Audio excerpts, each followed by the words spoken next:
ఇది శంఖంపూల చెట్టు అండి. ఇది దాదాపుగా మన దేశంలో ఇలాంటి ముద్ద నీళ్ళు శంఖంపూల చెట్టు అన్నారు దీని. ఇది నాటుది.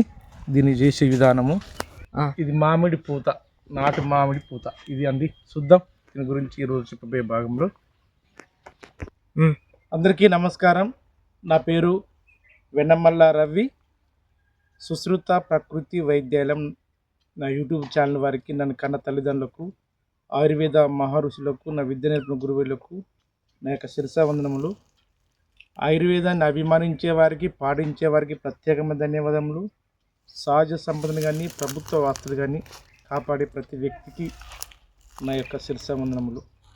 దేశభక్తి కలిగిన ప్రతి పౌరునికి ప్రత్యేకమైన ధన్యవాదాలు తెలియజేస్తూ, నేను చెప్పుకుంటూ పోతున్న ఆయుర్వేద అభిమానులారా, మన దేశం సర్వసభ్యత్వం గల, మన దేశం అవినీతి కొరకు, మన దేశం సౌరభావతత్వం కల మానవాళిని 100% రక్షణ కల్పించే భారత రాజ్యాంగం. ఆ రాజ్యాంగాన్ని అమలుపరిచి ప్రజల్లో చేరదీయాలి. ప్రజల్లో రాజ్యాంగపరమైన, చట్టపరమైన విధానాలను తీసుకురావాలని ఎంతోమంది మహనీయులు, ఆ మహనీయులు కష్టించి, శ్రమించి, రక్తదర్పణ చేసి, ప్రాణార్పణ చేసి మన స్వతంత్రం పొందపరిచిన తర్వాత 2.5 సంవత్సరాలకు 2-3 సంవత్సరాలు తిరిగి ఈ రాజ్యాంగపరమైన భారత రాజ్యాంగ చట్టపరమైన శాసనాన్ని అమలుపరిచిన దినమే గణతంత్ర దినం.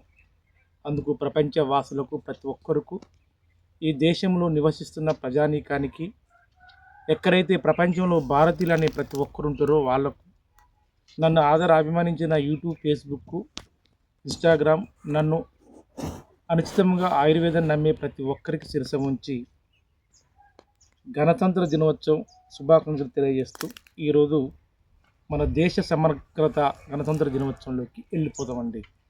ఆయుర్వేద అభిమానులారా, ఎప్పుడంటే మన దేశానికి 1947 ఆగస్టు 15వ తారీఖున మనకు స్వతంత్రం వచ్చిందో, ఆ స్వతంత్రానికి మన దేశానికి ముడిపడిన విధానం ఏంది? దానితో పాటు ఎంతోమంది మహనీయులు ఈ చరిత్రను తెలుసుకోవాలి.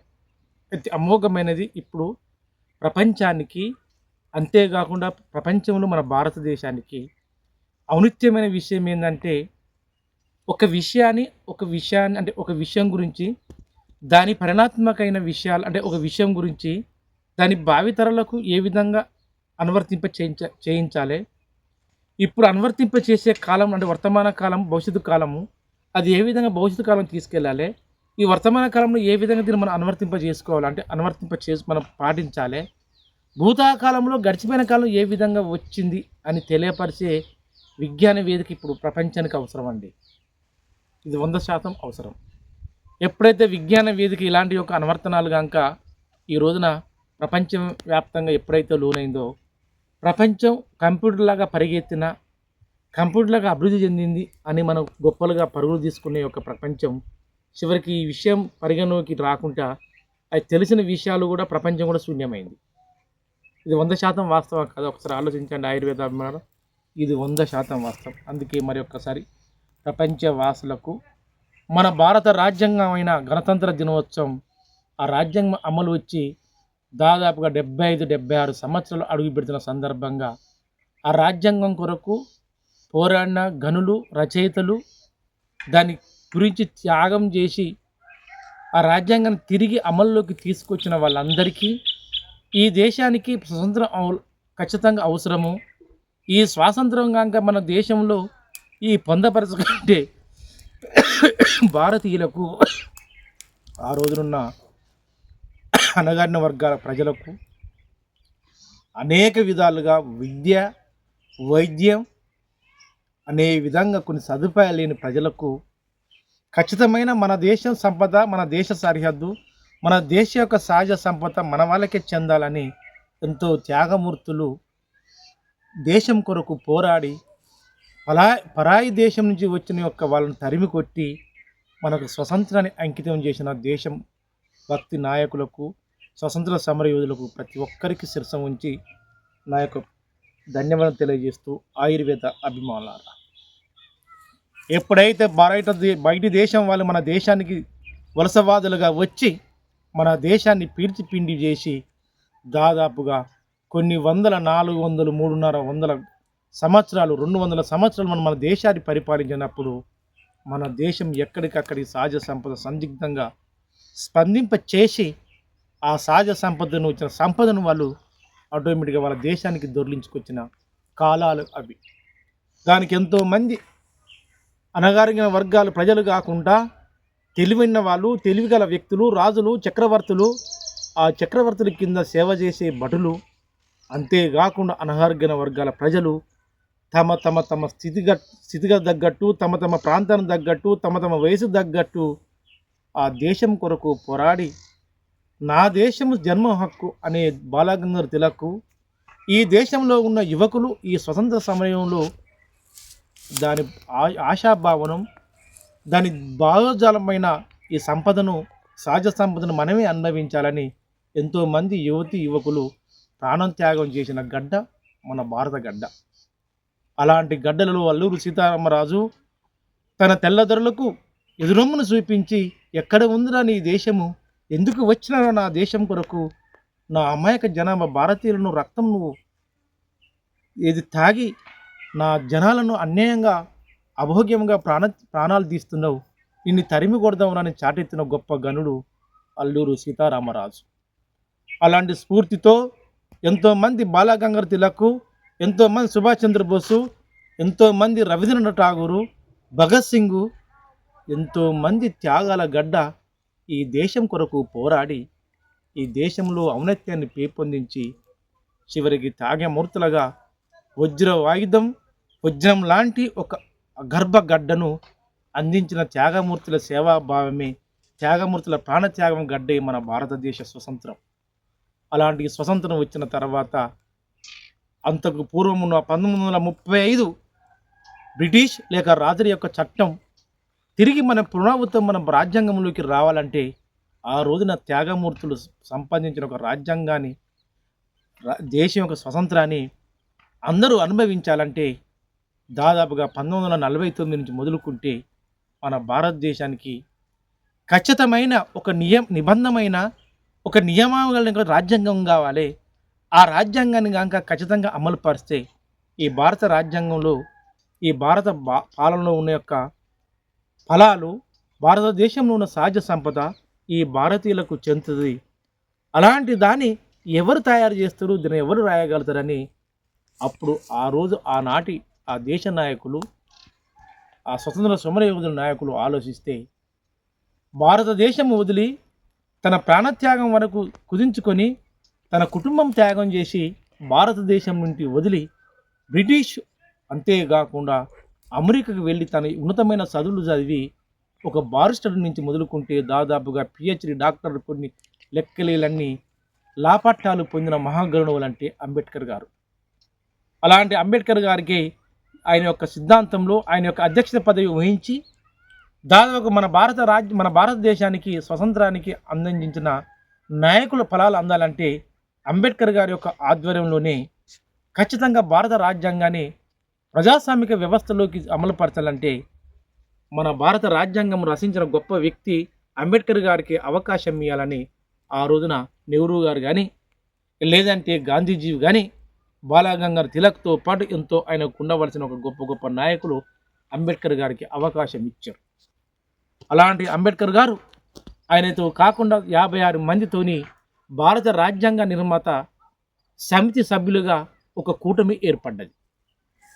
ఎప్పుడైతే ఆ కూటమి దాదాపుగా 1947 మన ఆగస్టు 15వ తారీఖు స్వతంత్రం వచ్చిన తర్వాత ఆ కూటమి దాదాపుగా 1948-49 నుంచి మొదలుకుంటే ఆ కూటమిలో 56 మంది ఆ యొక్క భారత రాజ్యాంగ నిర్వహించే ఒక రాసిన ఒక కూటమిలో ఆ 56 మందితో మొదలుకుంటే 12 మందికి చేరుకుని అనారోగ్యం పాలైన వాళ్ళు, మిగతా వాళ్ళు ఇందులో ఉండడానికి సహితంగా చెందక 12 మంది కేవలంగా కష్టించి భారతదేశమే కాదు ప్రజాస్వామిక దేశం మన భారతదేశం, అంతేకాకుండా ఇప్పటి వరకు ఉన్న దాదాపుగా 1947 అప్పుడు ప్రపంచవ్యాప్తంగా జనాభా ప్రాతిపదిక చూసుకున్న చైనా తర్వాత రెండో తరంగా భారతదేశం ఉంది కనుక అత్యధిక జనాభా గల భారతదేశానికి దీని ప్రతిష్టాత్మకమైన ప్రజాస్వామిక దేశం కనుక, అంతేకాకుండా లౌకికవాదం అంటే భిన్నత్వంలో ఏకత్వం గలగ మన దేశం కనుక దీన్ని ఖచ్చితంగా ప్రతిష్టాత్మకమైన ఒక భారత రాజ్యాంగం కావాలని అప్పుడు ఎప్పుడైతే ఆ నాయకులు డాక్టర్ బిఆర్ అంబేద్కర్ గారికి ఆ రాజ్యాంగాన్ని రచించాలని అవకాశం ఇస్తుడు, అప్పుడు దేశంలో విదేశాల్లో ఉండవలసిన వివిధ దేశాల రాజ్యాంగాలను అన్ని పరిశీలించి తన సొంత నిర్ణయంతో కేవలం ఒక ముస్లిం సోదరుడు రాతపూర్వకంగా లిఖితపూర్వకంగా రాస్తుంటే అంబేద్కర్ గారి 56 నుంచి మొదలుకుంటే 12 మంది మొదలుకుంటే ఆరుగురు నుంచి మొదలుకుంటే చివరికి ఆ ముస్లిం సోదరుడు అంబేద్కర్ గారే ఇద్దరు కలిసి 2.5 సంవత్సరాలు కష్టించి శ్రమించి మన భారతదేశానికి పార్లమెంటు సాక్షిగా భారత ప్రధానమంత్రి రాష్ట్రపతి ఆ రోజున్న ప్రధానమంత్రి డాక్టర్ నెహ్రూ గారు, అంతేకాకుండా బాబు రాజేంద్ర ప్రసాద్ గారి యొక్క ఆధ్వర్యంలో ఈయన రచించిన యొక్క ముస్లిం సోదరుడు రాసిన అంబేద్కర్ రాసిన యొక్క రాజ్యాంగాన్ని అమలుపరిచి భారతదేశానికి అంకితం ఇచ్చి ఆ రాజ్యాంగం పరంగానే భారతదేశానికి చట్టపరమైన శాసనపరమైన రాజ్యాంగపరమైన చేసిన యొక్క దినమునే మనం గణతంత్ర దినముగా ప్రకటించిన విషయం ఈ ఇప్పుడు చెప్పిన యొక్క చరిత్ర అండి. అందుకే మరి ఒక్కసారి ప్రపంచవాసులకు, అంతేకాకుండా ఎక్కడైతే భారతీయులని ఉంటారో వారందరికీ మరి ఒక్కసారి 70 సంవత్సరాలు ముగించుకుని 76వ సంవత్సరం అడుగు పెడుతున్న భారతదేశ గణతంత్ర దినోత్సవ వేడుకలను పురస్కరి మనందరికీ ప్రపంచవాసులకు మరి ఒక్కసారి నా సుశ్రుత నా యొక్క మానస ప్రతిబింబాల ఛానల్ పరంగా, నా కుటుంబ పరంగా, నా యొక్క ఆత్మవిశ్వాసం పరంగా మీ అందరికీ శిరస ఉంచి నేను మరొక్కసారి గణతంత్ర దినోత్సవ వేడుకలు శుభాకాంక్షలు తెలియజేస్తూ, ఆయుర్వేద అభిమానులారా, ఆ గణతంత్ర దినోత్సవంతోని అదే రాజ్యాంగముతోని బతుకుతున్న శాసనమైన చట్టపరమైన రాజ్యాంగపరమైన మనిషిగా నేను ఈ రోజున మీ ముందు మాట్లాడుతున్నాను. 100% వాస్తవమా కాదో ఒక్కసారి ఆలోచించండి. 100% వాస్తవం. ఎప్పుడైతే ఏ విషయాన్నైతే దాన్ని క్రోణీకరించి అంటే దాన్ని సంశుద్ధంగా ధృవీకరించి ఆ విషయాన్ని ప్రజల్లోకి తీసుకెళ్ళినప్పుడు ఆ విషయం పరిగణలోకి ఆ ప్రజలు అర్థం చేసుకొని ఆ విషయంలో అమలు పరుస్తావో ఆ ప్రాంతం కానీ ఆ రాజ్యం కానీ ఆ రాష్ట్రం కానీ ఆ గ్రామం కానీ ఆ కుటుంబం కానీ 100% ఎదగలుగుతుంది. ఎప్పుడైతే ఒక విషయాన్ని పక్కదారి పట్టించి ఆ పక్కదారి పట్టించిన విషయాన్ని వేరే విషయం తీసుకొచ్చి వేరే విషయాన్ని కాకుండా మనలోకి చెడు విధానంగా మనం కాక జీవన విధానంగా సాగింపజేసుకుంటే మనం 100% ఎన్ని సంపదలు ఉన్నా, ఎంత ఆశాభావం కలిగినా, ఎంత కష్టించినా మనం 100% ఫలితం చెందాం. ఇది 100% వాస్తవం కాదా ఒక్కసారి ఆలోచించండి ఆయుర్వేద అభిమానులారా. ఇది 100% వాస్తవం. అందుకే నేను చెప్పేది ఒకటే ఏంటంటే ఆయుర్వేద ఇప్పుడే విషయాలు పక్కదారి పట్టే అవకాశం ఉంటుంది. ఇప్పుడు జరిగేది ప్రస్తుత జీవితకాలం అదేనండి. ఆ రోజున దేశం కొరకు తన ప్రాణత్యాగం చేసి ఎంతోమంది మన స్వతంత్రం ఇచ్చారు. కానీ ఆ స్వాతంత్రాన్ని తిరిగి దాని ఫలాలు అందించిన గొప్ప నాయకులు ఆ రోజు నాయకులు. కానీ అలాంటి నాయకులు వాళ్ళంతా కష్టించి తన విశ్వాసంతో శ్రమించినప్పుడే దేశం ఎక్కువ శాతం అభివృద్ధి చెందింది. కానీ ఈనాటి నాయకులు చెప్పే విషయాన్ని క్రోణీకరించి దాన్ని అందవలసిన చర్య ప్రజల్లో తీసుకురావడానికి వాళ్ళు ఏ విధంగా ముక్తకంఠమైన చెప్పిన విషయాలు ఒక విషయం అయితే దాన్ని తీసుకొచ్చే ఫలితాలు వేరే అయితే అందవలసిన వాళ్ళకు అందక ఈ రోజున భారతదేశ వ్యాప్తంగా దాదాపుగా కొన్ని కోట్లు, ఇప్పుడు దాదాపుగా 140-150 కోట్ల జనాభాలో 100 కోట్ల జనాభా కలిగిన వ్యక్తులు పేదరికంగా ఉన్నారండి. ఇది వాస్తవమా కాదో ఒక్కసారి ఆలోచించండి ఆయుర్వేద అభిమానులారా. ఇది 100% వాస్తవం. నీకు ఎంత రాజ్యాంగపరమైన, శాసనపరమైన, చట్టపరమైన ఫలాలు, ప్రభుత్వ వసతులు, ప్రభుత్వ యొక్క పథకాలు, ప్రభుత్వ యొక్క నిధులు ప్రజల్లోకి చేరదర్శకానికి విషయాన్ని తిరిగి వస్తే వాళ్ళు ఎంత విషయం ఏం చెప్పినా అది ప్రజల్లో చేరతలేదు. కారణం ఏంది అంటే చెప్పిన విషయము చెప్పకుండా చెప్పే విధానం ఒకటి, చేసే విధానం ఒకటి, అది చివరికి ప్రజల్లోకి అనువర్తింపజేసేసరికి అది అందక కొందరికి నిరుత్సాహ పడి అందిన వాళ్ళకు డబుల్ పథకాలు ఎక్కువగా అంది వాళ్ళు ఒక ధనవంతులు ఒక రకంగా వస్తారు.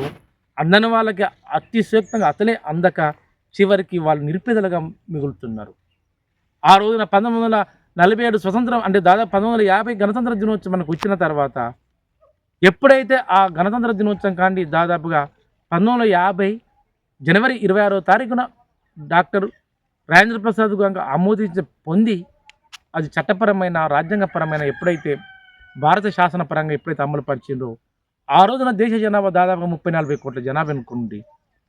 అప్పటి నుంచి మొదలుకుంటే ఇప్పటి వరకు 75-76 సంవత్సరాల కాలం వస్తుంటే కానీ అదే 140 కోట్ల జనాభా ఈరోజు 150 కోట్ల 140 కోట్ల జనాభా చేరుకున్నారు. అంటే 75 సంవత్సరాల కాలంలో దాదాపుగా 110-100 కోట్ల జనాభా పెరిగింది. కానీ ఏమైనా సమస్యలు తగ్గినాయండి ఆయుర్వేద అభిమానారా? 100% తగ్గలే. అందుకే ఒక ప్రాంతము ఒక దేశం అనుకున్నప్పుడు, ఒక జీవి ఒక ప్రపంచం అనుకున్నప్పుడు మన శరీరం కూడా ఒక ప్రపంచం లాంటిది. దాన్ని ఏ విధంగా ముక్తకంఠంగా జీవన పదంలోకి తీసుకురావాలని చెప్పబోయే విధానంలోకి వెళ్ళిపోదాం. అందుకే ఈ రోజున ప్రతి ఒక్కరికి ప్రపంచవాసులకు ప్రతి ఒక్కరికి నేను చెప్పబోయేది ఒకటే. ప్రాంతంలో అంటే ఒక రాజ్యంలో, ఒక రాష్ట్రంలో, ఒక జిల్లాలో, ఒక ప్రాంతంలో, ఒక గ్రామంలో, ఒక వీధిలో ఏ విధంగా అది అభివృద్ధి సాధించాలి అంటే ముక్తకంఠమైన మనం అనువర్తింపజేసే విషయాలు ఏకాదాటిగా ఏకాగ్రతంగా ఉండి ఆ విషయాలనే పరిష్కరించ చేసినప్పుడు ఆ విషయాలు తగ్గ సమస్యలను ఫలితాలను ఏ విధంగా ఇస్తుందో దాన్ని జరుపుకునే విధానాన్ని ఏ విధంగా ప్రజల్లోకి తీసుకొచ్చేమైన చట్టపరమైన రాజ్యాంగపరమైన ఏ విధంగా చట్టపరమైన భద్రత కలిగి ఏ విధంగా కలిగి ఉంటుందో చేసే విధానమే రాజ్యాంగం. అదే చట్టం, అదే ధర్మం. దాన్ని ఎవరైతే అనువర్తింప చేస్తారో అనువర్తింపచేసి ప్రజల్లోకి తీసుకెళ్తారో తీసుకొచ్చే విధానమే పరిపాలన విధానం. అంటే ఇక్కడ చట్టం ధర్మం ఒకే విధంగా ఉంది, కానీ తీసుకొచ్చి ప్రజలు అనువర్తింప చేసే విధానమే పాలన విధానమే ధర్మం తప్పింది కనుకనే అక్కడ ఎక్కువ శాతం పేదరికం ఉద్భవించింది, సమస్యలు ఎక్కువ ఉద్భవించింది. దేశం సస్యశ్యామలంగా నిర్మలంగా ఉండవలసిన దేశం చివరికి నిరుత్సాహంగా వర్ధిల్లుతున్నది.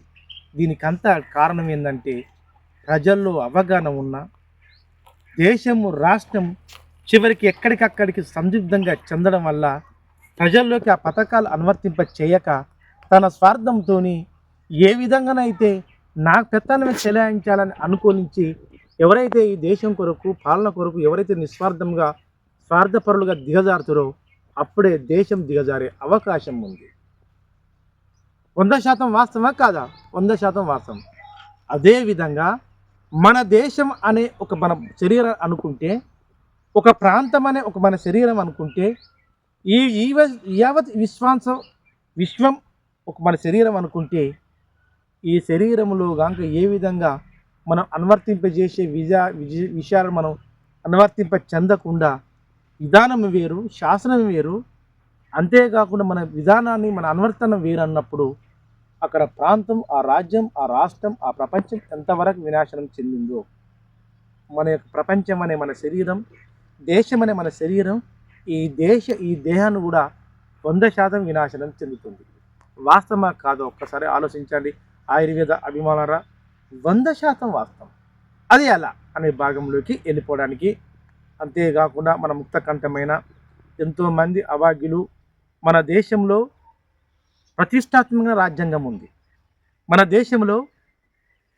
దేశంలో ప్రముఖమైన అభివృద్ధి సాధించిన కొన్ని దేశాలతోని రష్యా, అమెరికా, చైనా, జపాన్తో పోల్చుకుంటే ప్రతిష్టాత్మకమైన మన యొక్క ఆర్మీ దళాలు అంటే రక్షణ దళాలు గట్టిగా ఉన్నాయి. మన దేశం ప్రపంచ దేశ జనాభాలో చూసుకుంటే మన దేశ జనాభా ఆరోగ్యవంతంగా ఉన్నారు, 100% ఉన్నారు. పాలకులు చూసుకున్నా కానీ 100% ఉన్నారు. ఇంత ప్రతిష్టాత్మకమైన విధానాలు ఉన్నప్పుడు మన దేశ సమగ్రత ఎందుకు అభివృద్ధి చెందుతలే అంటే ఎప్పుడైనా విధి విధానాలు పాలకులు నిర్వహించే పనులు ఆ పాలకులతో పాటు ఎప్పుడైతే ప్రజల్లోకి అనువర్తింప చేసి ప్రతి పౌరునికి అవసరమైన పథకం, అవసరమైన నిధులు, అవసరమైన యొక్క వసతిగా అది చెందవలసిన వాళ్ళకి చెందాలని ఖచ్చితంగా తీసుకొస్తారు, ఆ దేశంగా నా ప్రాంతం 100% అభివృద్ధి చెందుతుంది. ఎప్పుడైతే దాని పక్కదారి పట్టిస్తారో ఆ ప్రాంతం ఖచ్చితంగా అభివృద్ధి చెందదు. ఇప్పుడు మన శరీరం అనేది, మన శరీర స్థితిగతులు అనేది, మన శరీరంలో అనేక విధాలుగా ఆరోగ్యాలు అనారోగ్యాలు కూడుకున్నప్పుడు ఎప్పుడైతే మన దేహంలో ఏ శరీరానికైతే అనారోగ్యం అంటే ఏ శరీరంలో ఏ అవయవానికైతే వ్యాధి వస్తుందో ఆ వ్యాధి తగ్గ అవయాన్ని తగ్గించే యొక్క ఆ శరీరంలో ఉండవలసిన యొక్క వ్యాధిని తగ్గించే ఏ అవయవాలకు ఏ యొక్క శరీర భాగాలకు ఆ యొక్క వ్యాధి సోకుతుందో ఆ సోకిన దాని యొక్క నియమ నిబంధనలు, దాని యొక్క ఆహార నిబంధనలు, దాని కాలచక్రంలో ఆటోమేటిక్గా భూభ్రమణాన్ని పట్టుకొని కనుక ఎప్పుడైతే మన నిర్బంధంగా ఇది దాని వైద్యం చేయించుకుంటామో 100% ఆ శరీరం ఎలాంటి యొక్క వ్యాధులు రాకుండా 100% ఆరోగ్యంగా వెదజల్లుతుంది. ఎప్పుడైతే 100%గా ఆరోగ్యంగా వెదజల్లుతుందో ఆ శరీరానికి ఎలాంటి భయంకరమైన వ్యాధులు దారితీయకుండా తాత్కాలికంగా అప్పటికే సీజనల్ జ్వరంలాగా అప్పటికే అనుకూలించే వ్యాధులు కూడా తరిమి కొట్టే విధంగా తయారవుతుంది.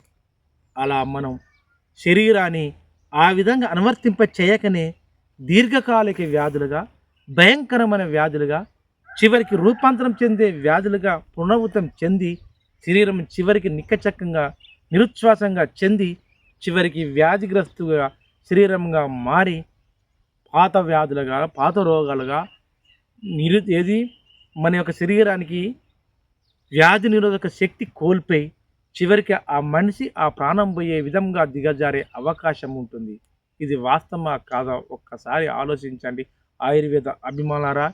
ఇది 100% వాస్తవం. అందుకే అక్కడ దేశంలో ఇలాంటి యొక్క సహజ సంపదను పాలక వర్గం కానీ, అంతేకాకుండా శాసనం కానీ, రాజ్యాంగం ప్రజల్లోకి ఎక్కువ శాతం అనువర్తింప చెందకుండా ఆడ ఎక్కడ ఏ విధంగా నిర్వర్తిస్తున్నారో అదేవిధంగా మన శరీరంలో ఉండవలసిన లోపాలు, ఆ లోపానికి తగ్గట్టు ఆహార పదార్థాలు, నియమ నిబంధనలు కనుక ఎప్పుడైతే మనం అనువర్తింప చేయకుండా ఉంటున్నామో ఆ శరీరం ఎంతవరకు దిగజారుతుందో అదేవిధంగా ఆ శరీరము కూడా వ్యాధుల కుట్టలాగా ఏ విధంగా దిగజారి నిర్మూలన అవుతుందో ఇక్కడ దేశ సమస్యలు కూడా అదే విధంగా అవుతుందని, అలాంటి యొక్క దేశ ప్రాంతం గల మన శరీరాన్ని మనం ఏ విధంగా కాపాడుకున్నకై మనం ఏ విధంగా సన్నిద్ధంగా ఉంటామో చెప్పబోయే భాగంలోకి వెళ్ళడానికి మనం ప్రయత్నం చేద్దాం.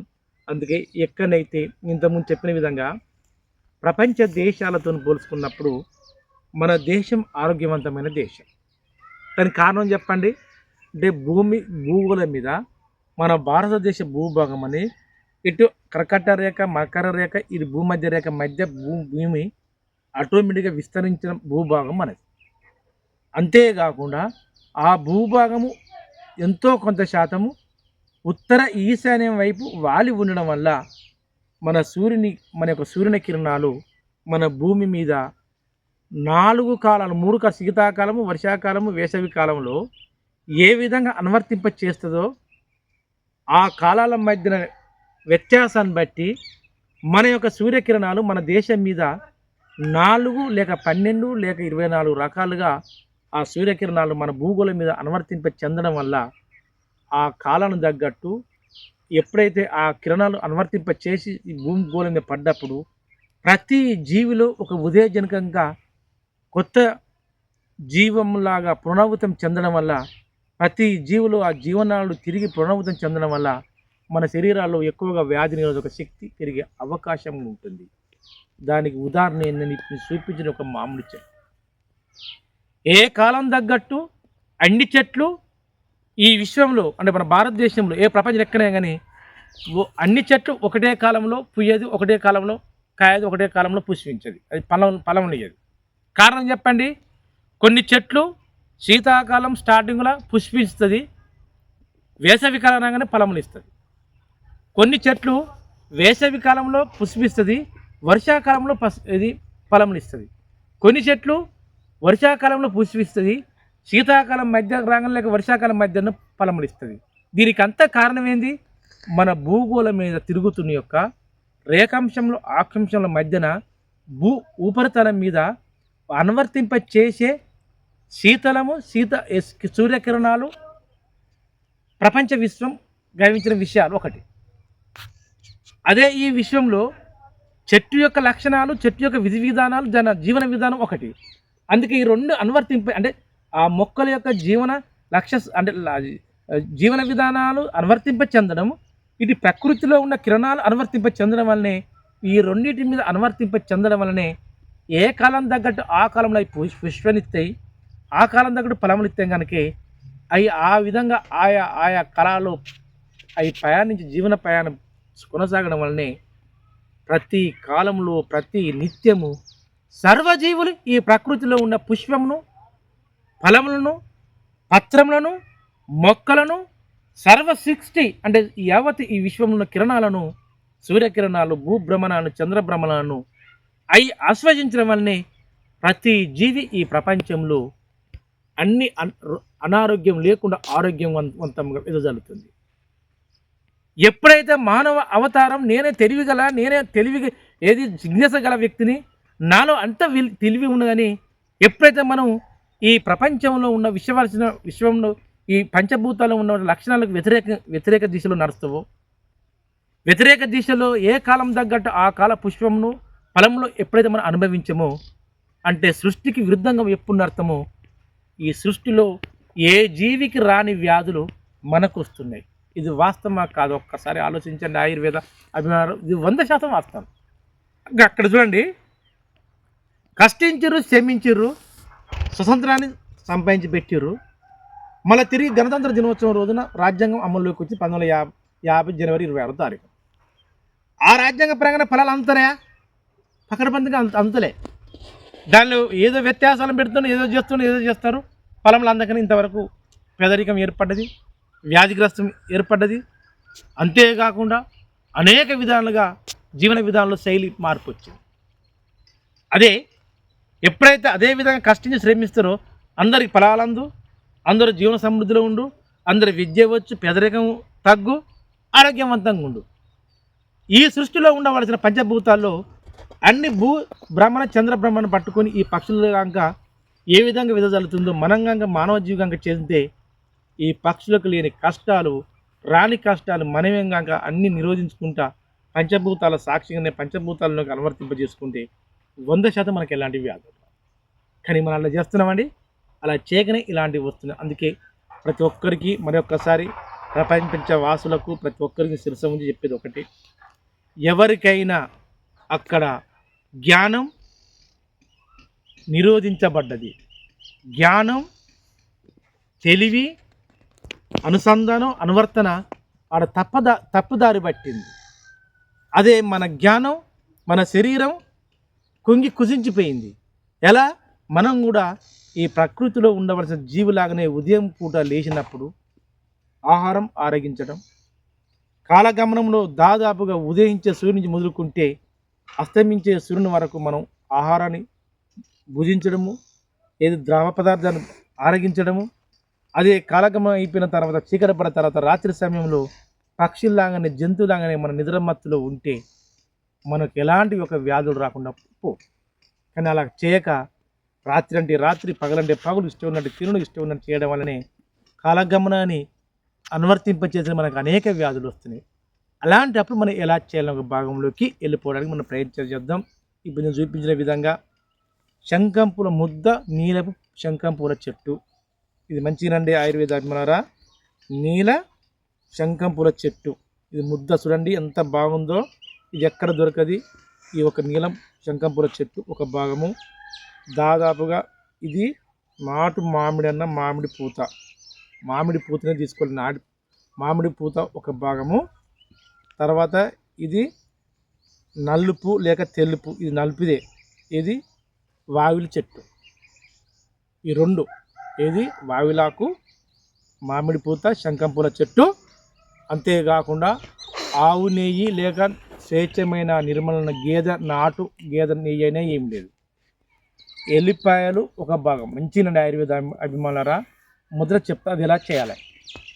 ఎవరికైతే మన శరీరము ఏ విధంగా ఈ ప్రపంచంలో మన రాజ్యాంగంలో ఉండవలసిన యొక్క ఫలాలు కానీ పాలకుల్లో ఎలాంటి లోపం ఉన్నదో తిరిగి ఏ విధంగా పునరుద్ధరణ చెందాలి.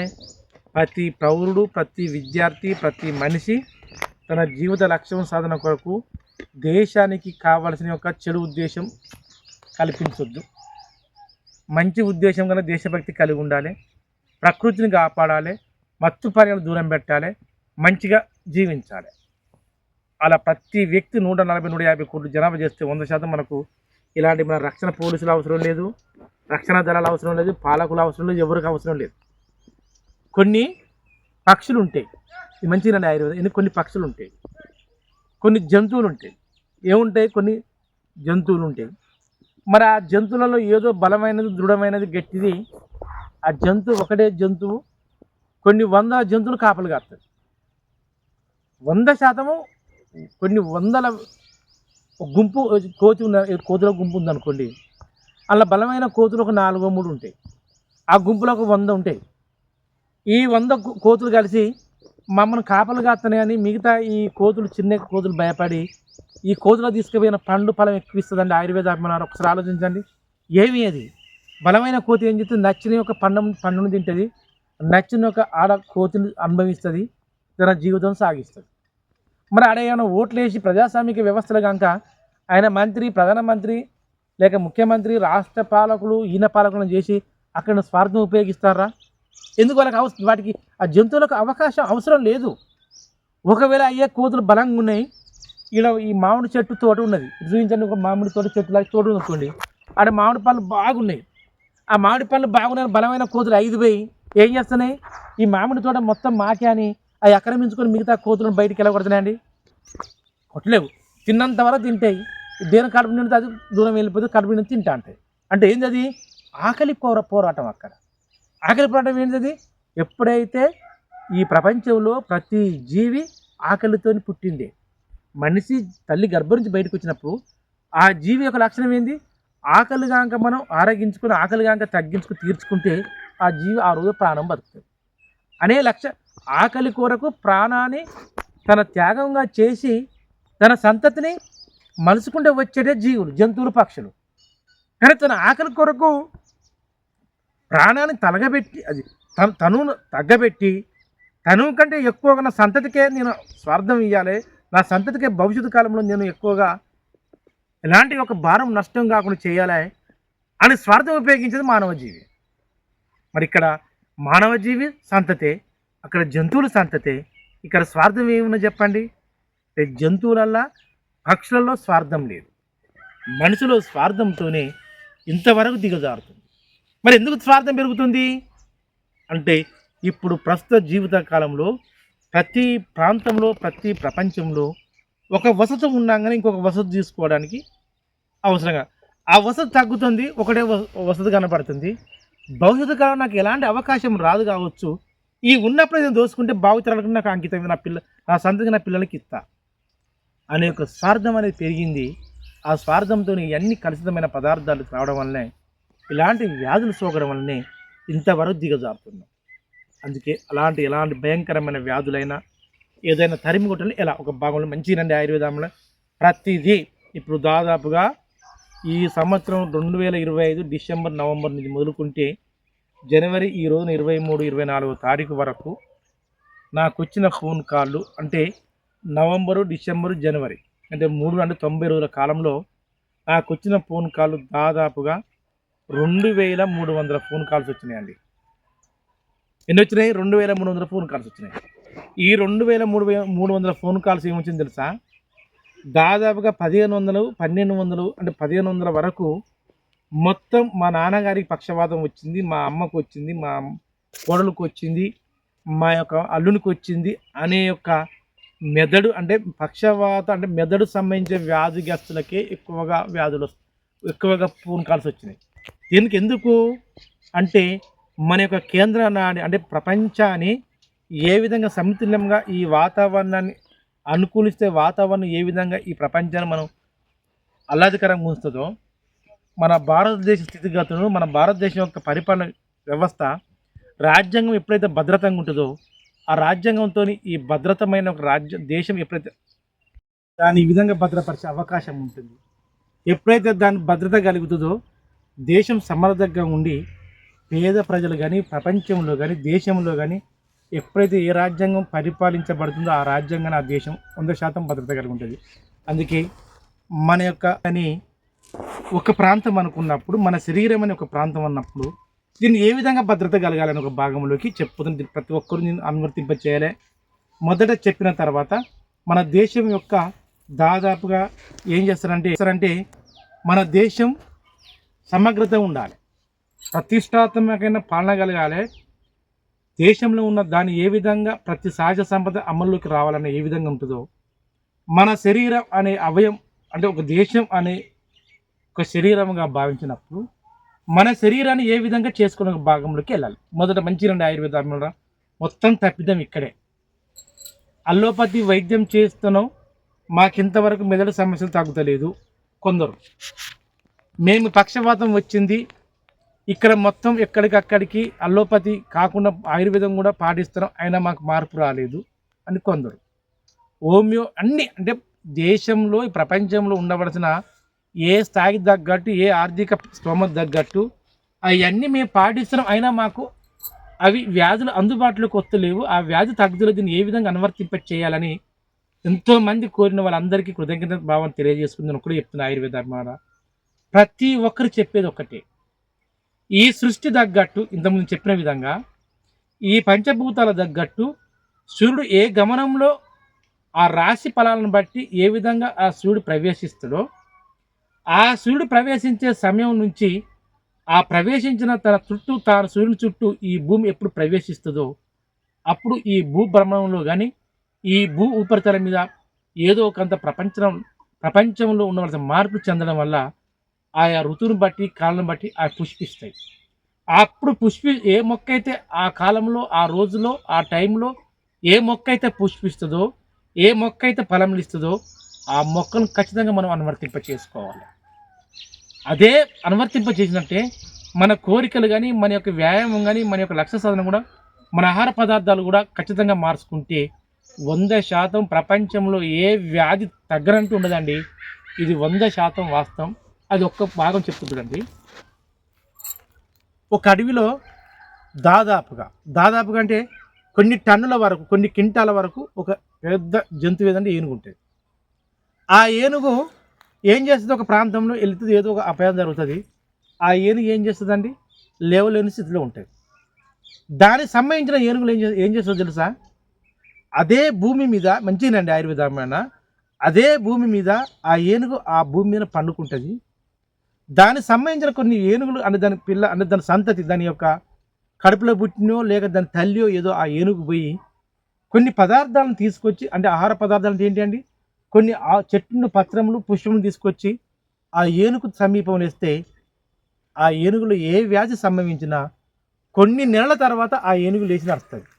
మరి ఇక్కడ ఆ ఏనుగు వైద్యం చేసిర్రా, ఏమైనా మునీశ్వరుడు అనే ఆయుర్వేద మునీశ్వరుడు వచ్చి మందు రసం కషాయం పోసిర్రా, అల్లోపతి డాక్టర్ వచ్చిర్రా, ఇది 100% వాస్తవం. దానికి ఎందుకు, ఏనుగు కొన్ని టన్నుల బరువు ఉండడం వల్ల ఎక్కడైతే ఆ బరువు అంటే దానికి వ్యాధి తీవ్రత ఎక్కువై ఎక్కడైతే ఆ ఏనుగు అక్కడ అడ్డం పడుతుందో అక్కడ దాని మీద భూమి యొక్క గురుత్వాకర్షణ శక్తి ఎక్కువగా ఆ శరీరానికి లోనవుతుంది, 100% లోనవుతుంది. ఎక్కడైతే ఆ ఏనుగు ఆ శరీరానికి అయస్కాంతత్వం అంటే శరీరంలో ఉన్న విద్యుతయస్కాంత తరంగాలు భూమికి ఉండవలసిన యొక్క అయస్కాంత గురుత్వాకర్షణ శక్తి ఎప్పుడైతే లోనవుతుందో తన చుట్టూ ఉన్న సంతతి తీసుకొచ్చి కొన్ని పదార్థాలు కనుక ఎప్పుడైతే ఇస్తుందో ఆ వ్యాధి 100% తగ్గుతుందండి. అదే ఆ ఏనుకుండబడుతున్న వ్యాధి నిరోధక శక్తి. కానీ మనం ఏం చేస్తాం, ఇక్కడికి వెళ్తే బాగుంటుందా అక్కడికి వెళ్తే బాగుంటుంది, ఎక్కడికి వెళ్ళినా బాగుంటుంది. అందుకని మిమ్మల్ని అందరినీ ప్రార్థించేది, ఈ గణతంత్ర వేడుకలు జరుపుకునే ప్రతి ఒక్కరిను మిమ్మల్ని వేడుకునేది ఒకటే, ఎంతోమంది ఏమో చేస్తాం ఏం చెయ్యం. ఈ భూమి మీద పుట్టిన ప్రతి భారతీయుని నేను ఒక్కటి చెప్తున్నా, ప్రతి ఒక్కరూ ఎక్కడైతే వీధుల్లో సందుల్లో గుయ్యిలో ప్రభుత్వ పాఠశాలన్నా ప్రైవేటు పాఠశాలన్నా లేక ప్రతి ఒక్క నలుగురు నడిచే కూడలి కనన్నా ప్రతి ఒక్కరూ ఈ గణతంత్ర దినోత్సవ జెండాను అంటే మన జాతీయ జెండాను ఎగరవేయండి, దాన్ని సలీడు కొట్టండి, దేశభక్తిని చాటండి. ఆ దేశంలో ఉన్న సమగ్రతను సహజ సంపదను ఇలాంటి ఒక అడవి సంపద ఇలాంటి చెట్లను పెంచుకుందాం, కాపాడుకుందాం.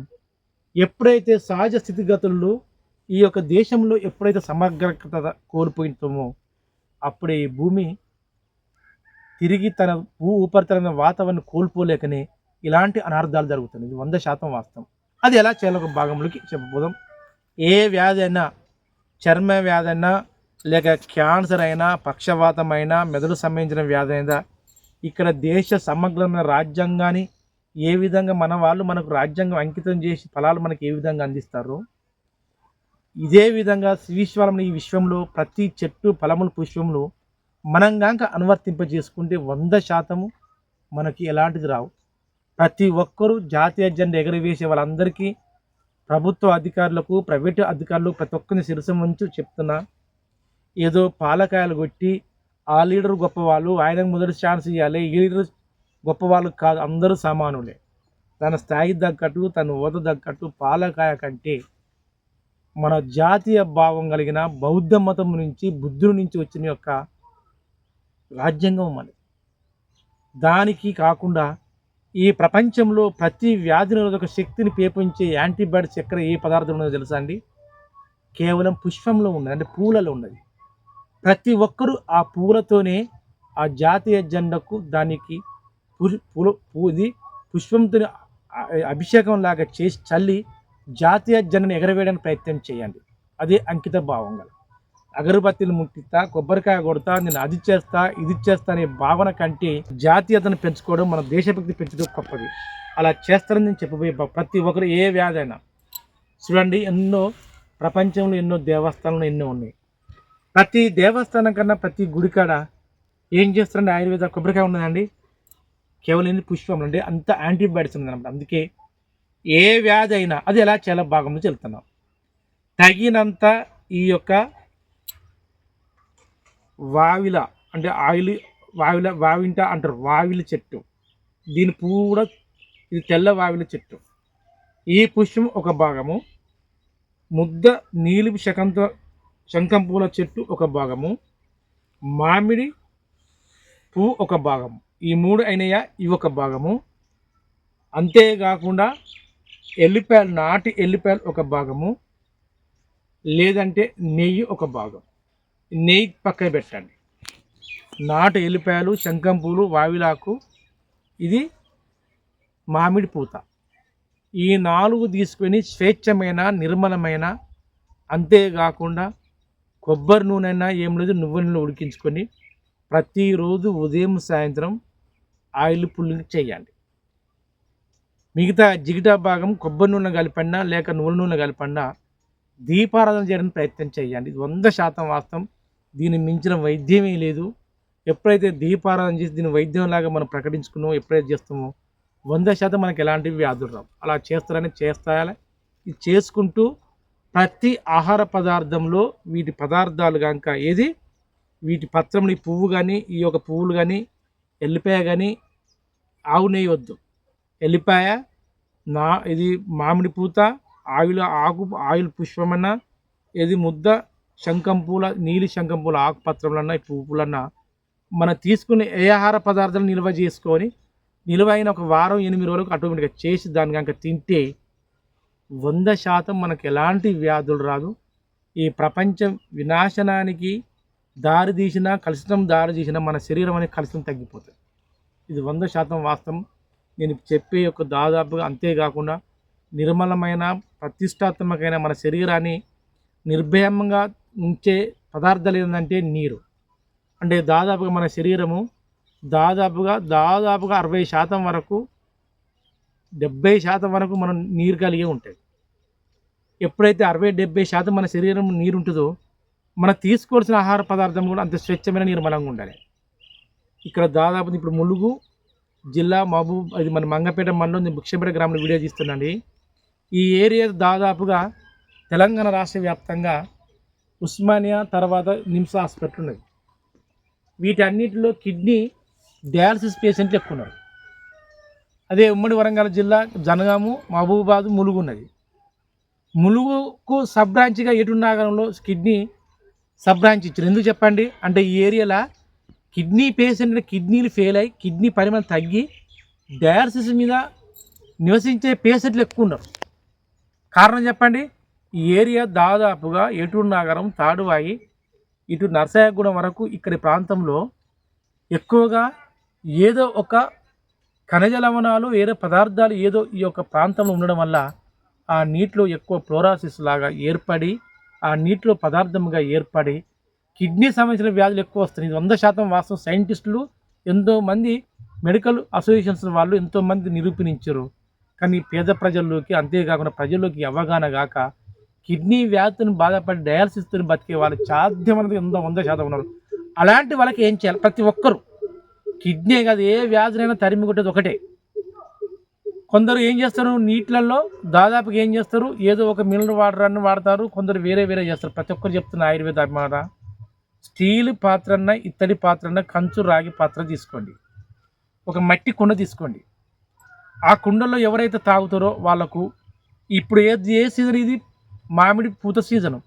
ఈ మామిడి పూత సీజను ఈ వావిలాకు, శంఖంపూల చెట్టును ఎల్లిపాయలు వేయండి. ఆ యొక్క పిరికడు ఈ యొక్క పిరికడు వేయండి. 24 గంటలు వాటిని మంచి శుభ్రంగా కడిగి నానబెట్టండి. ఉదయం లేచి ఆ నీళ్ళను వడబోసి తాగండి.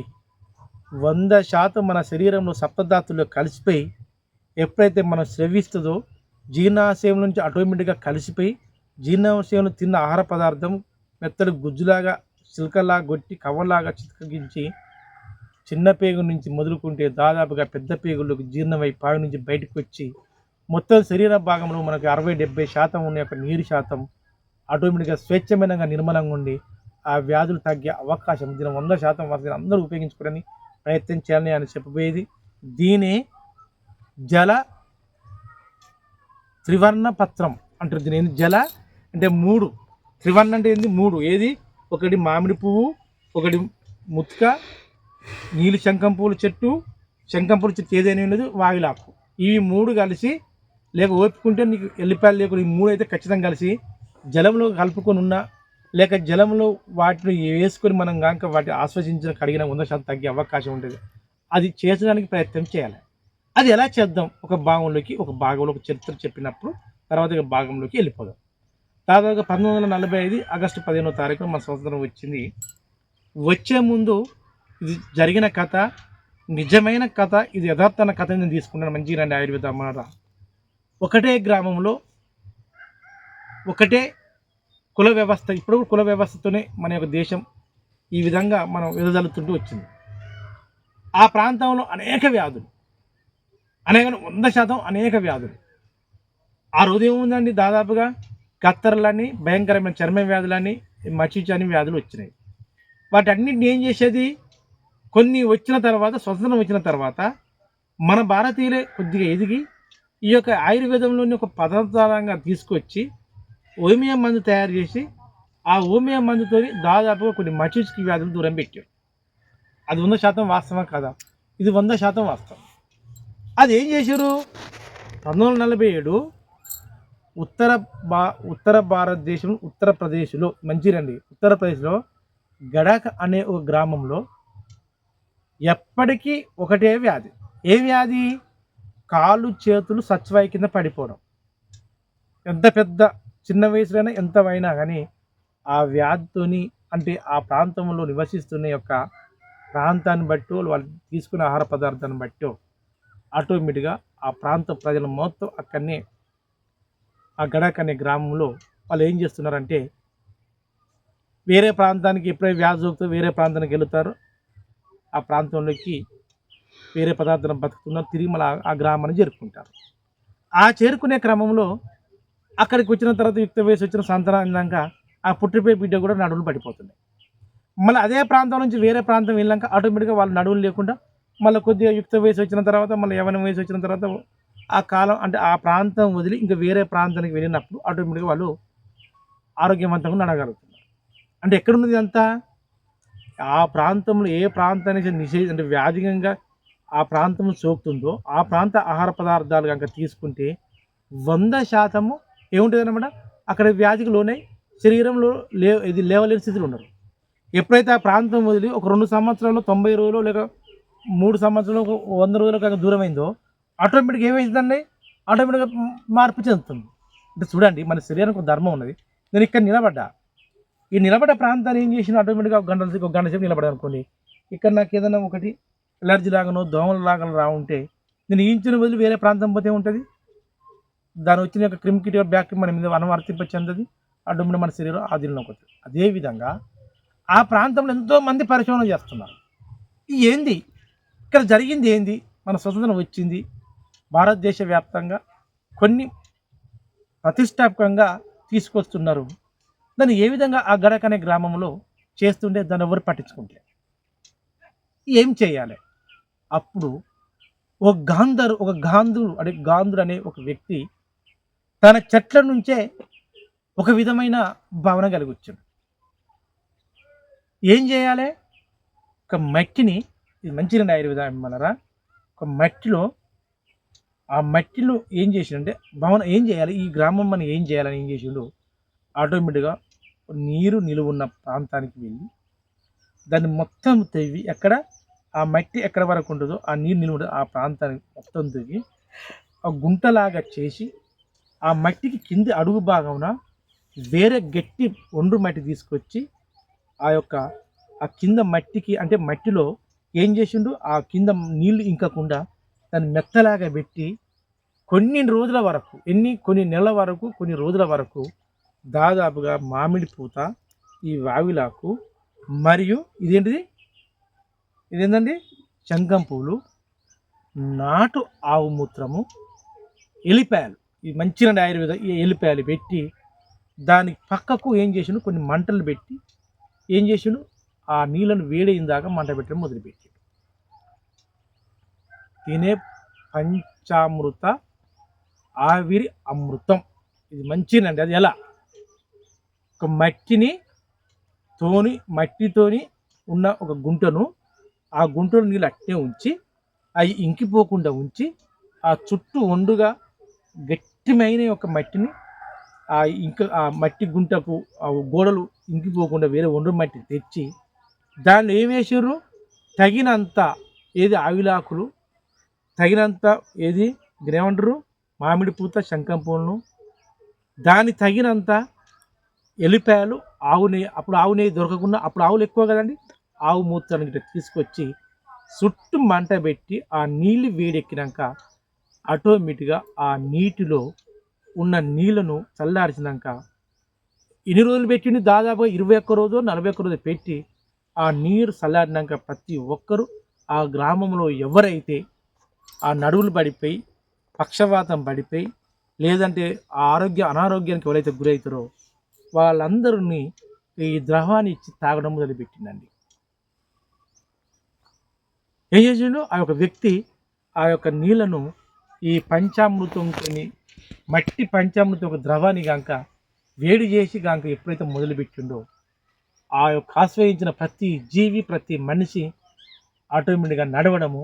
ఒక్కరోజుగా ఆయన చేసిన సేవ కొన్ని సంవత్సరాల వరకు, ఒక గుంట కాదు కొన్ని గుంటల వరకు అట్ట 5-6 గుంటలు ఆయన తవ్వి ఆ మట్టిలోనే ఈ మామిడి పూత మరియు ఈ ఒక శంఖం పూలు వేసి అవి ఇవి వేసి ఆటోమేటిక్గా ఆయన వేడి చేస్తే ఆ ప్రాంతంలో దాదాపు ఉత్తరప్రదేశ్లోని ఆ యొక్క నిఘాన్ అనే గ్రామంలో వ్యాధి నిరోధక శక్తి పెరిగి ఆ యొక్క సత్తువాయు కింద పడ్డ ప్రతి మనిషి ఆటోమేటిక్గా లేచి ఆ ప్రాంతం పక్కకు అది విదజల్లుకుంటా వచ్చిన యొక్క ప్రాంతం అది. ఇది అంతా ఎట్లా జరిగింది? ఇది 1947 స్వతంత్రం మనం రాకముందుకే దాదాపుగా బ్రిటిష్ కాలంలోనే ఈ విధంగా జరుగుతుందని అప్పుడు బ్రిటిష్ వాళ్ళు దీనికి ఉండవలసినంత గామ్యం ఏంది అని వాళ్ళు దాదాపుగా మన దేశంలో ఉన్న యొక్క ఈ మొక్కల మీద, చెట్ల మీద ఆటోమేటిక్గా పరిశోధన చేయడం మొదలుపెట్టారు. ఎంత అమోఘమైన చూడండి, ఇక్కడ మీద పరిశోధన లేదు, ఏమి లేదు. ఏం చేసాను, పూసిన పూతను అది తీసుకుపోయి మొదలు పెడితే ఆటోమేటిక్ వ్యాధి తగ్గింది. సత్యవాయి కింద పడ్డ గ్రామం అందరూ నడవడం మొదలుపెట్టారు. అంటే ప్రతి మనిషిలో ఏముందంటే ఒక నిఘంటుమైన ఒక స్వేచ్ఛమైన మనసును కలిగి దాని మీద కనుక ప్రయత్నం చేస్తే 100% మనం దాన్ని సాధించవచ్చు. అందుకే ప్రతి ఒక్కరూ ఒక ప్రభుత్వమే పట్టించుకోవాలి, ఒక వ్యాధిగ్రస్తులే ఒక వైద్యులే పట్టించుకోవాలి అనుకోవద్దు. మన స్వయం శక్తిని మనం కష్టించి మనం శ్రమించుకుంటే 100% తగ్గే అవకాశం ఉంటుందని ఈ యొక్క కథ యొక్క నిదర్శనం అండి. దీన్ని అందరూ చేస్తారని ప్రయత్నం చేస్తారని, అందుకే కాకుండా ప్రయత్నం చేస్తారనే ఉద్దేశంతో ప్రతి ఒక్కరు చెప్తున్న ఆయుర్వేద ద్వారా ప్రతి ఒక్కరును ఇంతకుముందు చెప్పిన విధంగా కొన్ని 100 మంది 1000 మందికి ఒకటైతే ఎవరికైనా ఏ వ్యాధికి వస్తున్నా అది ఎలా చాలా భాగంలోకి వెళ్ళిపోదాం. తగినంత పురుషునికి కానీ స్త్రీ కానీ సత్యవాయి కింద పడకుండా ఉండడానికి ఒకటే చెప్తాను. తగినంత ఎల్లిపాయలు తీసుకోండి. అంటే ఎంత? ఒక నాటు ఎల్లిపాయ గర్భాన్ని ఎంత చేయండి? దాదాపుగా ఒక పావు కిలో తీసుకురండి. 1 కిలో తీసుకురండి. ఆవు నెయ్యి 1 కిలో తీసుకురండి. ఆవు నెయ్యి దొరకదు, నాటు గేదె నెయ్యి అని ఉండదు. గేదె నెయ్యి ఒక పావు కిలో తీసుకురండి, లేక 100 గ్రాములు తీసుకురండి. ఈ శంఖం పూల చెట్టును దాదాపుగా పుష్పంతో సహా సమూలానికి ఇది 400 గ్రాములు, అంటే ఒక 500 గ్రాములు. వావిలాకు కొనలు సమూలను ఒక 500 గ్రాములు. ఈ యొక్క మామిడి పూను ఒక 500 గ్రాములు దోరగా మంచిగా ముక్కలుగా కట్ చేసి దానికి ఒక సన్నని అంటే ఫ్యాన్ గాలికి ఆరబెట్టాలి. ఎల్లిపాయలు, మామిడి పూత, శంఖం పూలు, వాయిలాకు ఈ ఎంత 500 గ్రాములు, 4 అంతా 2 కిలోలు. ఇవి ఈ 2 కిలోల దాన్ని ఏం చేయండి? దాదాపుగా 1/2 కిలో, ఒక పావు కిలో నెయ్యి తీసుకురండి. గేదె ఏం లేదు, నాటు ఆవు దొరికినా ఏం లేదు, కానీ కొట్ల మీద తీసుకోకండి. 100% తీసుకోండి. మొదట ఏం చేయండి? మంచిగా ఆయుర్వేద అభిమానులరా, దీనే అమృత వల పట్టిక. ఎలా? నాటు అమృత వల పట్టిక అని చేసుకోవాలి. ఎలా? మామిడి అమృత వల పట్టిక. ఇంతకుముందు మామిడి దాంట్లో నేను పోయిన సమయం చెప్పినట్టున్నా, ఇందులో శంఖం పువ్వు గలలో మామిడి పూతకి వేరే చేసిన. అది ఎలా చేయాలి ఎట్లా చేయండి? మొదట ఎక్కువ శాతము అనస పువ్వు, ఆ పువ్వు, ఈ పువ్వు ఎన్నో చెప్తారు వంటకాలలో. ప్రతి చెప్తున్నా స్పర్శ కావాలి, శ్వాస కావాలి, భక్షణ కావాలి. ఆటోమేటిక్గా భక్షణ కలిగింది ఏది? మన యొక్క ఆయిల్ పులింగుతుంది. స్పర్శ అంటే ఏం చేయాలి? మనం తినడానికి ఏది మనం తాకాలి. అది ఎలా తాగాలి? అది అదొక భాగంలో చెప్తాను. ప్రతిదీ ఏం చేయాలి? దీన్ని దాదాపుగా ఎప్పుడైతే నాటు లేక నెయ్యి తీసుకురండి. ఆ నెయ్యిలో ఈ 4 పదార్థాలు ఏమని దీన్ని మనం ఏమంటారు? ఇది ఎల్లిపాయలను, మామిడి పూతను, కొనలను, ఏది ఆవిరి కొనలను, ఇది శంఖం పూల దానికి దూరగా దాన్ని ఏంపండి. ఫస్ట్ మామిడి పూతను ఏంపండి, ఒక గాజు సీసాలో నిల్వ ఉంచండి. అదేవిధంగా శంఖం పూల దాన్ని ఏంపండి, గాజు సీసాలో ఉంచండి. తర్వాత ఆవిలాకు ఏంపండి, గాజు సీసాలో ఉంచండి. ఎల్లిపాయలు ఏంపండి, గాజు సీసాలో ఉంచండి. దేనికి దానే 4 తీల గాజు సీసాలు ఉంచండి. మంచిదండి ఆయుర్వేద అభిమాన. ఇది అమోఘమైనది, అతిశక్తిమైనది. ఈ 4 ప్రతిరోజు నువ్వు ఆహార పదార్థాలు తింటావు, అన్నం తింటావు అనుకోండి, అదొక చెంచా, ఇదొక చెంచా, 4 చెంచాలు వేసుకోండి. ఉదయం అట్టెం తిన, సాయంత్రం అట్టెం తిన. ఎంతమంది ఉంటే అంతమంది అన్ని తినండి. నువ్వు హాస్పిటల్ చుట్టూ అక్కడెక్కడ తిరిగి లక్షలు వేలు ఖర్చు పెడతాం కదా. ఇది కాక ప్రవేశపెడితే 100% నీకు ఎలాంటి వ్యాధులు రావండి. ఇప్పుడు మామిడి పూత వస్తుంది, శంఖం పూల పూత వస్తుంది. మరి మిగతా కాలంలో ఏం చేయాలని ఒక డౌట్ వస్తుంది. శీతాకాలం స్టార్టింగ్లో దాదాపు ఎండింగ్ వరకు మామిడి పూత ఉంటుంది. మళ్ళీ వేసవికాలం ఏమవుతుంది? అడవిరేల చెట్టు ఉంటుంది. అంటే ఏ పువ్వు అయినా ఏం లేదు. ఇక్కడనే మొత్తం మన సైంటిస్టులని పేరు చెప్పి ఏది మామిడి పూతే కావాలి, బొబ్బరి పూతే కావాలి, ఏ కాలం తగ్గట్టు ఆ పూత ఎక్కువ మోతాదు ఆ పూతను సేకరించండి. కొన్ని చెట్లు సేకరించండి. ఎల్లిపాయలు మాత్రం, నెయ్యిని మాత్రం ఉపయోగించండి. ఈ ఎల్లిపాయల నెయ్యితోనే ఏ పువ్వుకు ఉండవలసిన ఔషధ గుణం ఆ పువ్వు మన శరీరానికి తోడ్పరుస్తుంది. అంటే ఇదేంటి? భక్షణ అయిపోయింది, అక్కడ నీకేమైంది? శ్వాస అయిపోయింది, ఆయిల్ పులింగ్ ఏమైంది? నీకు ఇక స్పర్శ కావాలి. మంచిదండి. దీని మించిన వైద్యం ఈ దేశంలో కానీ నేను చూపించే ఒక మార్గంలో చాలా చెప్తున్నా. స్పర్శ ఏంది భాగం తీసుకోండి. ఈ శంఖం పూల చెట్టును సర్వస్వం అంటే దాని సమూలం, ఆయిలాకు సమూలం, ఏది మన యొక్క ఏది మామిడి పూత సమూలం. ఈ 3 సమభాగాలు తీసుకోండి. ఏది? దాంతోపాటు పుట్టమట్టి కొద్ది భాగం, ఇంకో కొద్ది భాగం కొబ్బరి పీసు కొద్ది భాగం. ఈ పుట్టమట్టి కొబ్బరి పీసులు ఈ 3 వేసుకొని రోజు ఉదయం సాయంత్రం ఒక నూలు వస్త్రం మీద ఏది గ్రీన్ దాని మీద తెల్లని వస్త్రం వేసుకొని రోజు కచ్చపిస నడవండి. డైరెక్ట్ నడవడానికి ప్రయత్నం చేయండి. 100% నీకు ఎలాంటి వ్యాధులు ఉన్న మన గ్లాండ్స్ ప్రేరేపింపజేసుకోండి. ఈ సూర్యకిరణాలు కనుక మన భూమి మీద పడేటప్పుడు కనుక చేస్తే 100% ప్రతి ఒక్క ఏ వ్యాధిగ్రస్తున్నా మనం అరుదించే శక్తి ఉంటుంది. లేదంటే ఇంకొక మార్గం చెప్తాను. ప్రతి ఒక్కరూ ఈ 4 తీర్ల ఏది శంఖం పూల చెట్టు, దాదాపు ఇదేంది మామిడి, ఈ యొక్క ఆయిల్, ఈ 4 లేక గరగగడ్డి తీసుకోండి. మన పండుకునే పక్కల కానీ మన వస్త్రాల మీద కానీ పరిచి ఒక నూలు వస్త్రం దాని మీద పండుకోండి.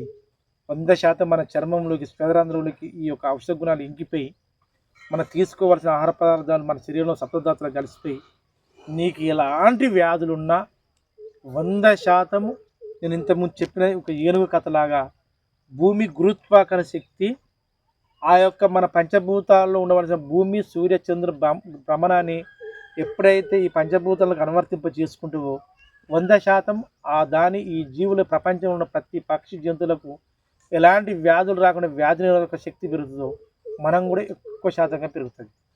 అదేవిధంగా ఈ పంచభూతాలు కనుక మనం పక్కన పెట్టినామో ఇక్కడ రాజ్యాంగమైన సూచనలు, రాజ్యాంగం దేశం యొక్క స్థితిగతులు ఏ విధంగా అధిరోహించక చివరికి పేదరికం అవినీతి ఏ విధంగా పెరుగుతుందో మన శరీరంలో కూడా అనే విధంగా పేదరికం అనేది ఏది వ్యాధుల యొక్క సంఖ్య, అవినీతి అనేది మనము పాటించని యొక్క సమస్య.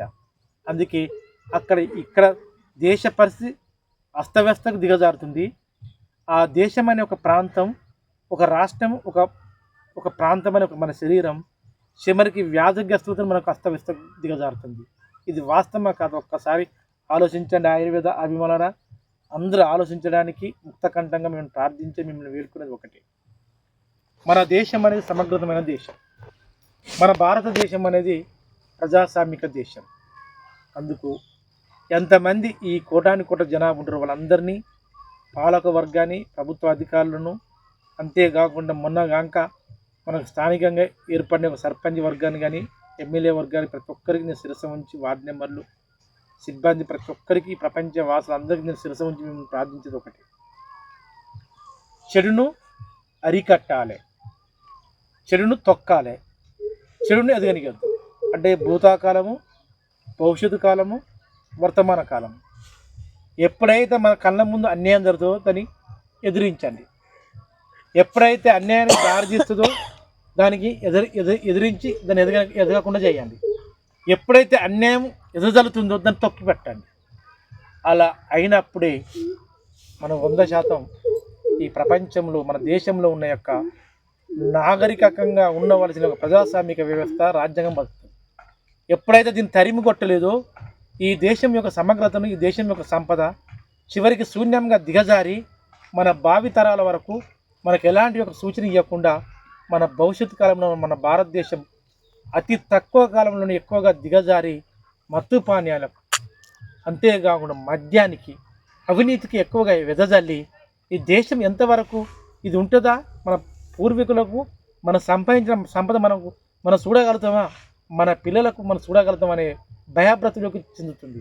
దాని అందరికీ ముక్తకంఠంగా ఈ రోజున దాదాపుగా జనవరి 24, 25, 26 రోజున ఎవరైతే భారతదేశ వ్యాప్తంగా వీధిన గల్లిన ప్రతి ఒక్కరూ దాదాపుగా 7 గంటల నుంచి మొదలుకుంటే 9-11 గంటల వరకు ఎక్కడైతే త్రివర్ణ పతాకాన్ని ఎగరవేస్తారో ప్రతి ఒక్క భారతీయుడు, ప్రతి ఒక్క స్త్రీ, ప్రతి ఒక్క పురుషుడు, వృద్ధేది చిన్న చంటి పిల్ల వయసు నుంచి మొదలుకుంటే వృద్ధాప్య వయసు వరకు ప్రతి వీధిన ప్రతి అడుగున ఆ జాతీయ జెండాకు వందనం చేయండి.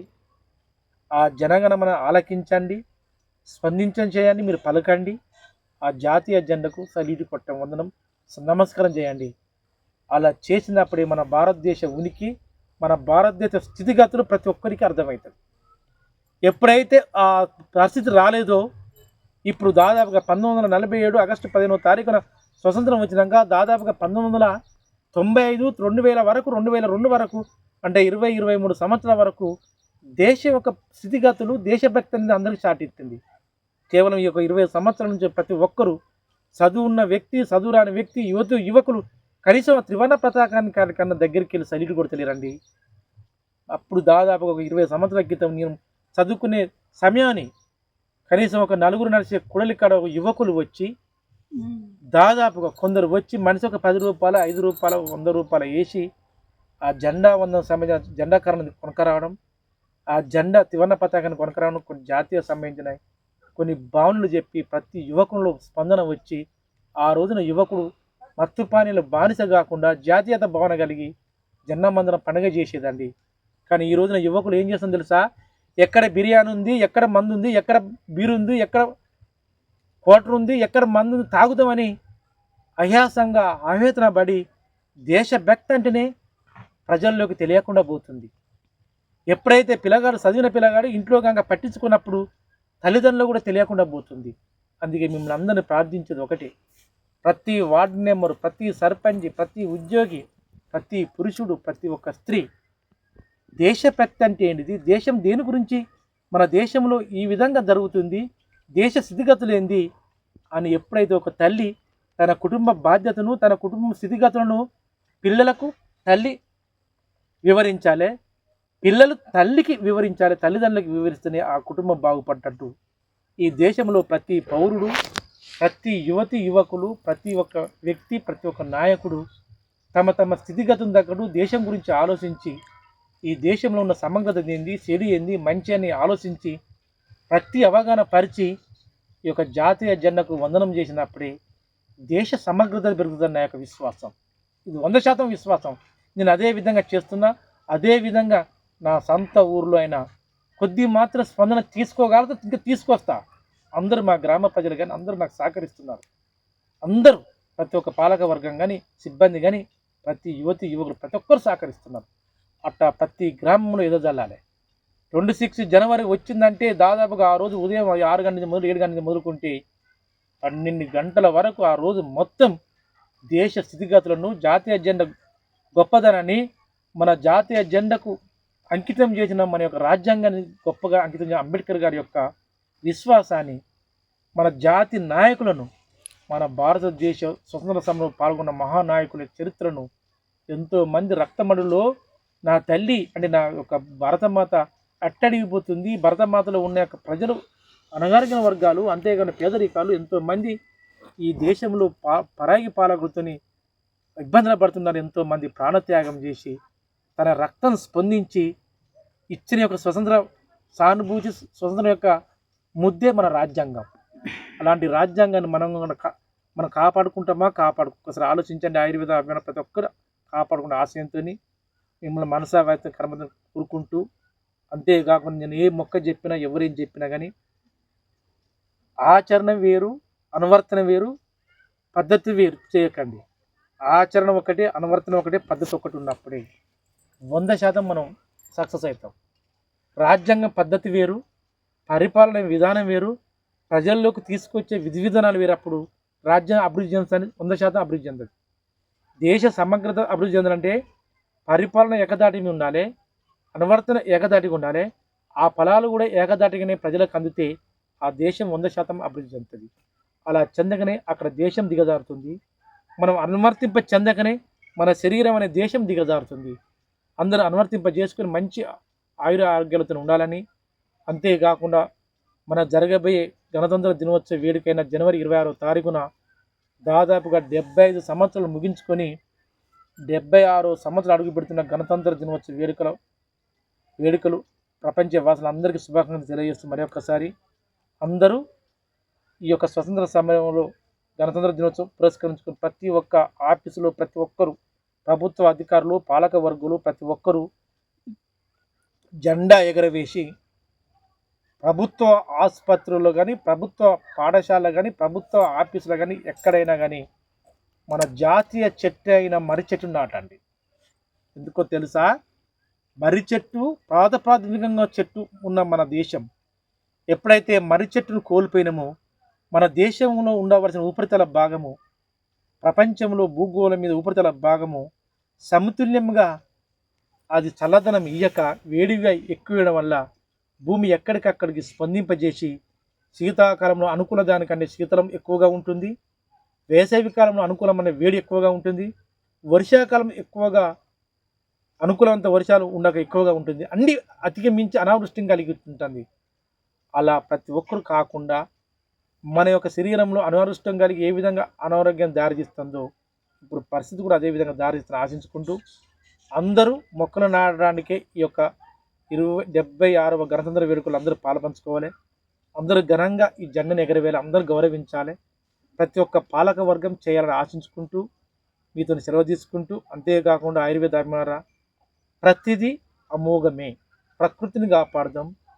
సత్యమేయ జయిత, ఈ సృష్టికి మూలం మొక్కలైన సిద్ధాంతం ముందడుగు చేస్తారని ఆశించుకుంటూ, మేము ప్రార్థించుకుంటూ, మిమ్మల్ని వేడుకుంటూ, జై ఆయుర్వేదం, జై జై ఆయుర్వేదం, జై హింద్.